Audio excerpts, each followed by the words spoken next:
My name is Saurav Sharma, and I'm a certified instructor here at ASM Educational Center, Rockville, Maryland. We have a lot of certifications and trainings for you to take, and we offer a lot of training in different areas like networking, AWS, CCNA, security, that sort of stuff. Today, we will do two different things in this video.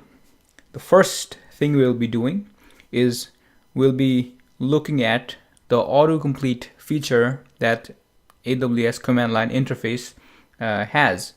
We do need to install and set up before we can use that, but basically what it does is it will let us autocomplete the commands by pressing tab twice, so that we don't have to look up documentation for all the possible commands. The second part of the video will look into doing basic things like copying, uploading, downloading files from and to Amazon S3, and finally we'll use automated scripts to back up our folder to Amazon S3 automatically. So a little bit of automation there, and I will see you on the first part of the video. Welcome back. In this lesson, we'll talk about a very useful feature that AWS CLI has for us. Now, this is only available to Unix-like operating system, so if you use any Linux distribution or Mac OS, then this will be available to you. And let me just quickly demonstrate what I mean. So the autocomplete feature is something like if I were to work with Amazon EC2, and if I type in AWS EC2, and let's say I forget what I need to type next, right? Sometimes we forget, we can't memorize every single feature.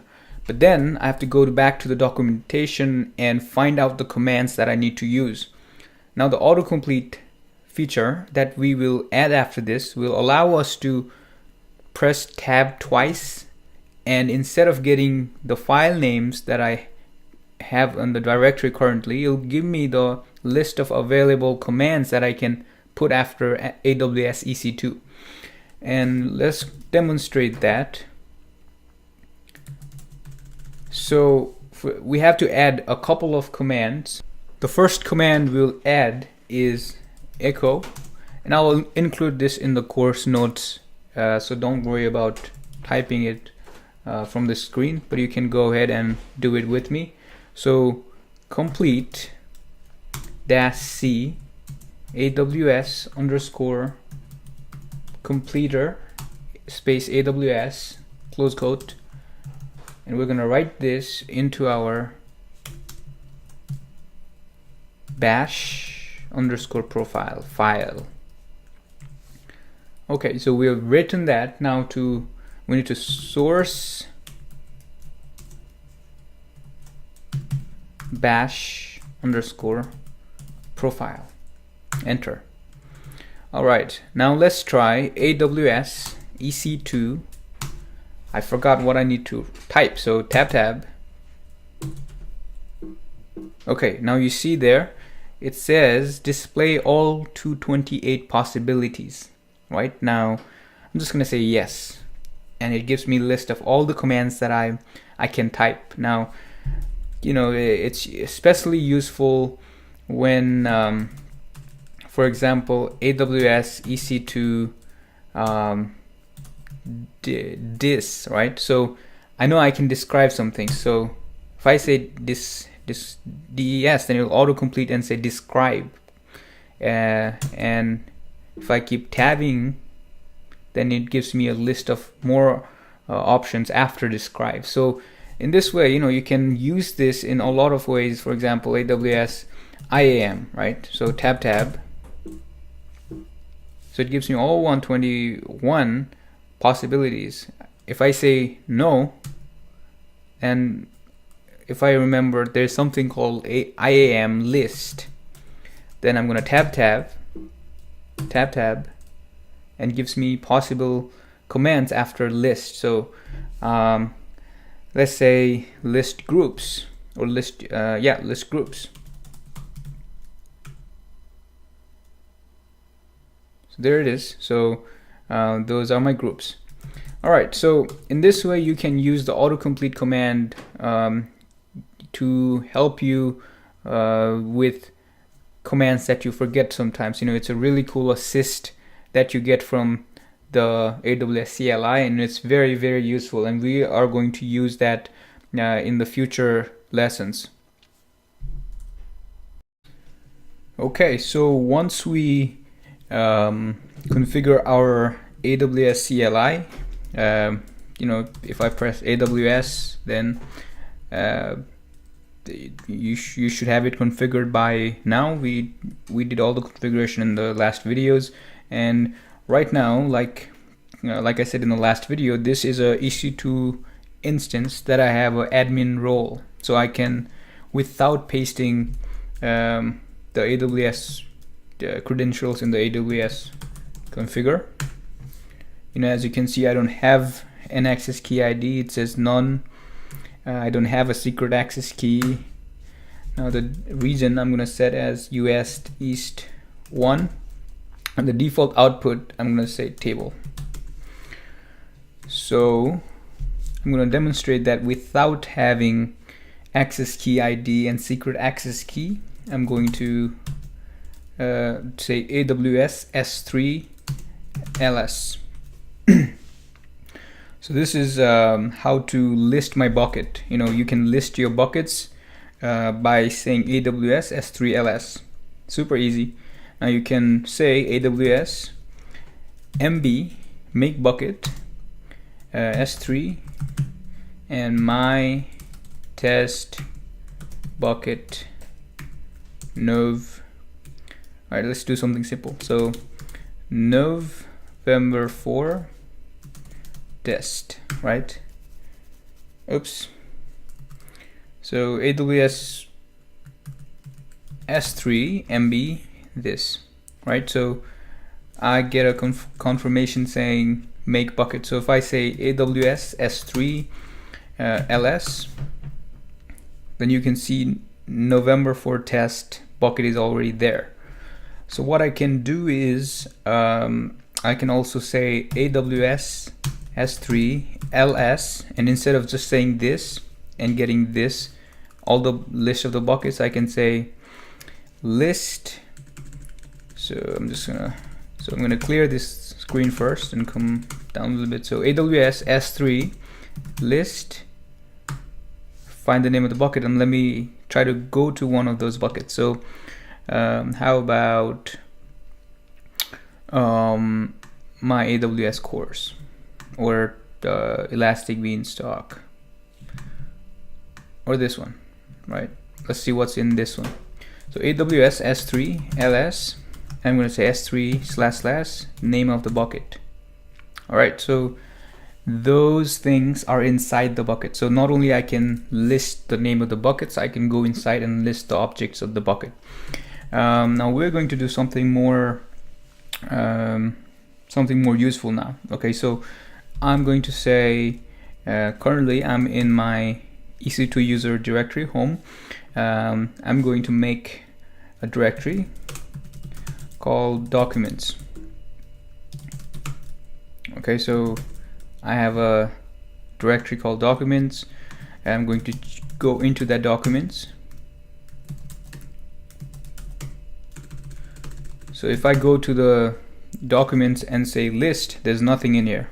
I don't have anything in here.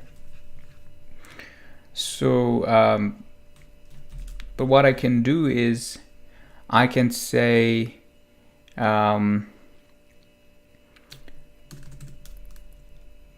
I could say something like a touch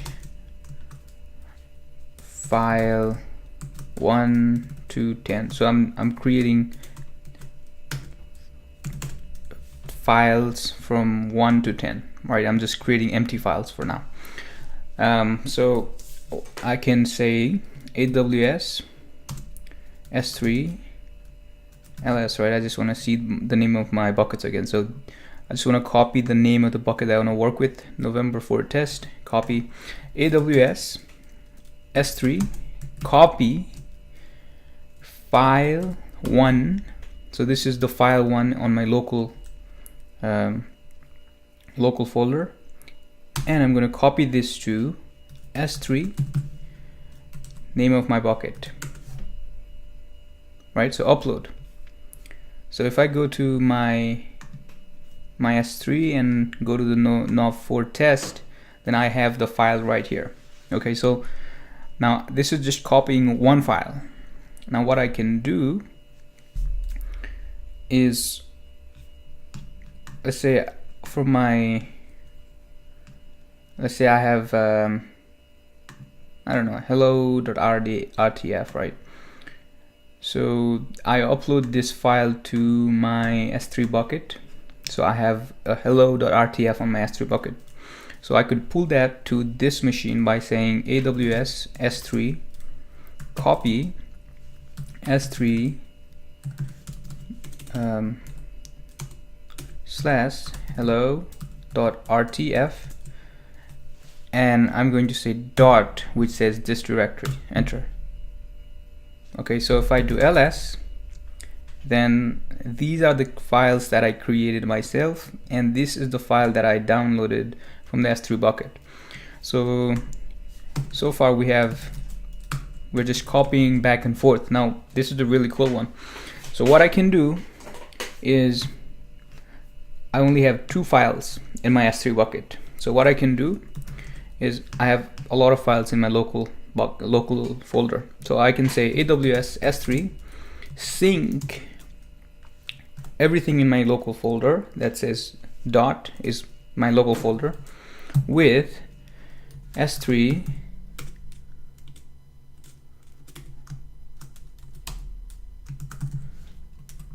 now for test, right?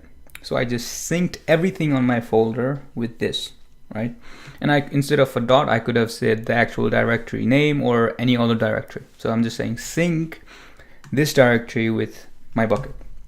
Now if I go to my bucket, I have all these files waiting for me. So that's really useful. Now I'm going to make it even more useful. But let's do a few things first. Okay, so right now the storage class is standard, and the files they're not public, right? They're private. I have to make them public. So what I'm gonna do is go to my bucket, delete everything. So more, delete. So the bucket is empty. Now I'm gonna say AWS sync, actually AWS S3 sync everything in my bucket. Everything in my local folder, right? I'm gonna sync everything to my S3 bucket, right? But not only this, but we will add some parameters, some arguments. So we will say, actually I have the, okay, so we could say something like storage class. Why don't we make the storage class to infrequent access? So I could say, oops. So I could say I want this to be infrequent access. So I add this piece of code, this piece of line text, storage class standard IA, and I can also say stuff like ACL public read. Yeah. So right now, as you could see, it wasn't public. So I could say ACL public read. This will give public access to everything I upload. But then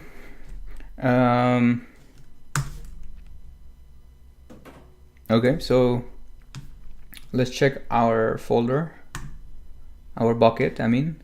So you can see storage class is now infrequent access, right? This is we don't want to access this as much as like a standard bucket. So infrequent access. This is my backup, let's say, you know. So not only that, I can now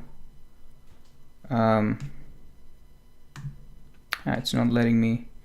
So if I look at the permission, actually let's do this. So I'm gonna create a new file. I'm gonna say echo hello everyone, and write this to a file called hello.txt. I'm gonna do the same thing, and I'm gonna say hello.sh, right? So I've made two files. If I do this, then you can see I have two files. Now I'm gonna do the same sync one more time, right? I'm gonna do the same sync command with infrequent access, and I'm gonna say exclude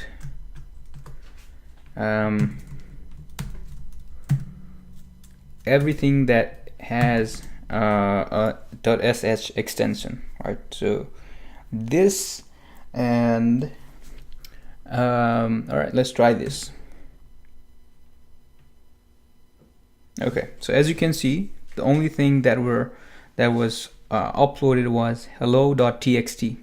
hello.sh was not included. But if I remove the exclude.sh, then now it is included.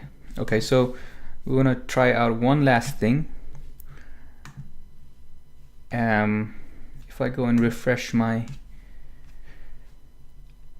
and I press on hello and link, then this is public now, right?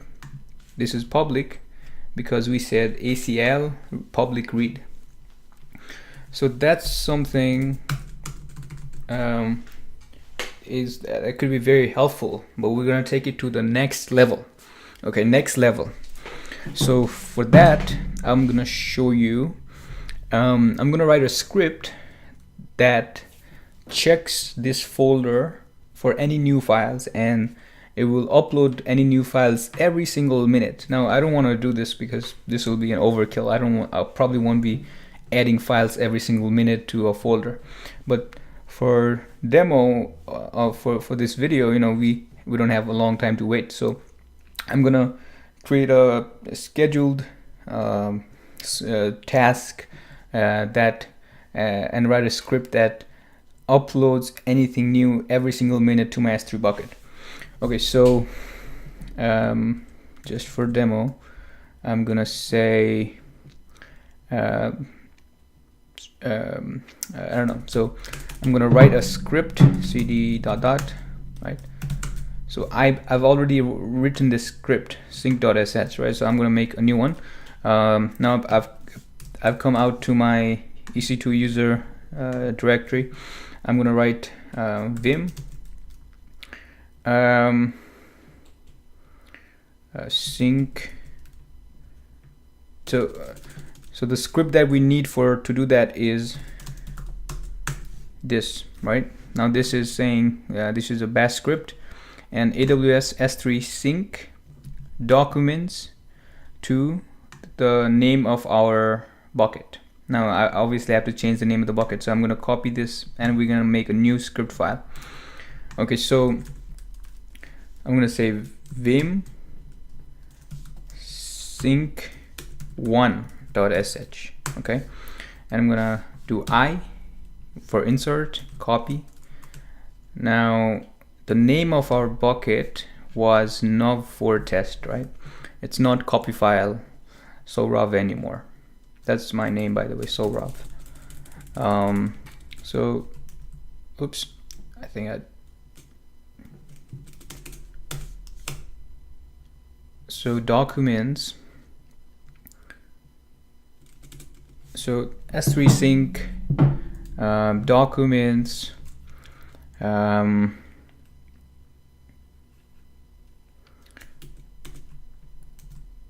alright, this is not working. So nov4test, November 4 test.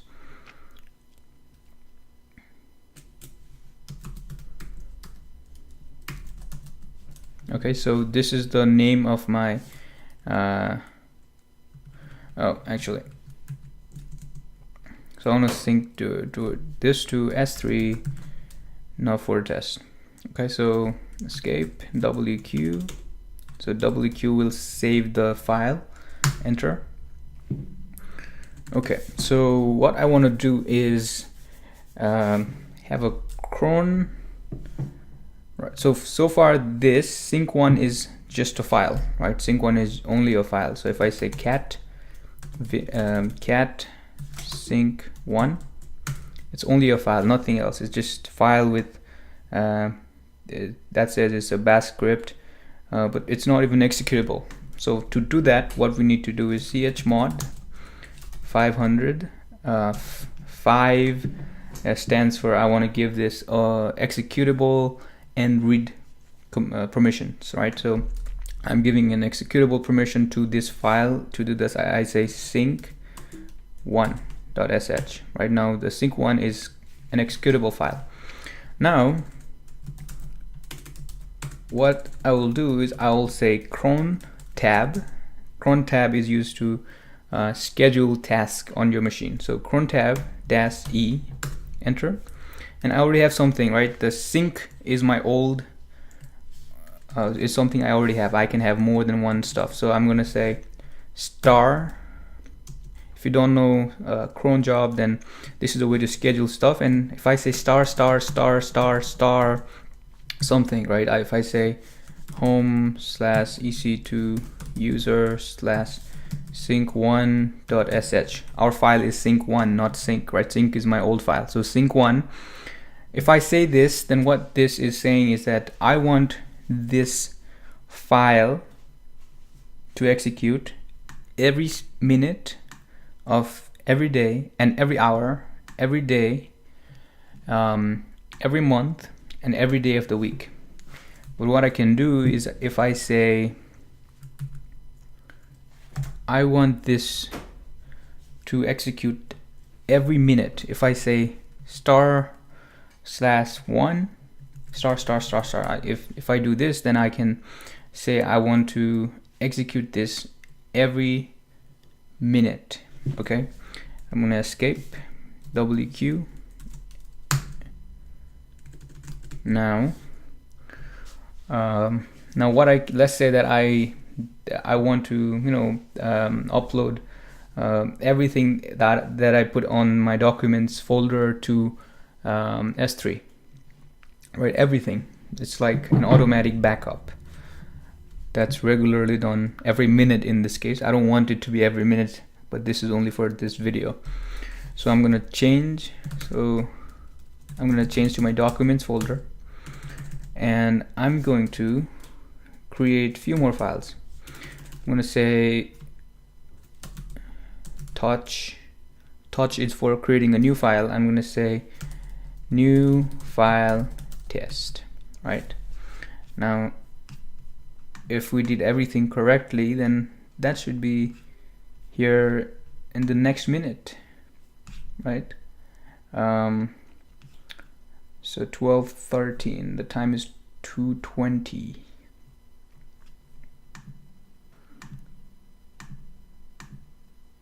There we go. So it just went from 13 to 14. So new file test is uploaded, right? So if I add anything in here, anything, right, in this folder, so this is like an automated backup to an S3. And obviously I can say in my script that I want it to be infrequent access or reduce redundancy, or if I want it public or private, or put in Glacier, that all that kind of stuff. So to review, what we did was we copied some files, we synced our folders in S3, and we wrote a script that will let us kind of like a drive that is synced on the cloud, right? We synced with something on the cloud. Every minute we will check and it will sync stuff on the cloud. So this is for Linux, and yeah, you can do something like this on Windows as well, I think, but I know the Linux and Mac way. So if you want to try this out, then go ahead and try this. And if you know how to do it on Windows, then there must be something I'll try to find the way on Windows, and I'll try to upload this, but for now we will have only the Linux and Mac way. So in the next video we'll do this kind of CLI stuff with other services like EC2, and I'll see you on the next video. Thanks for watching.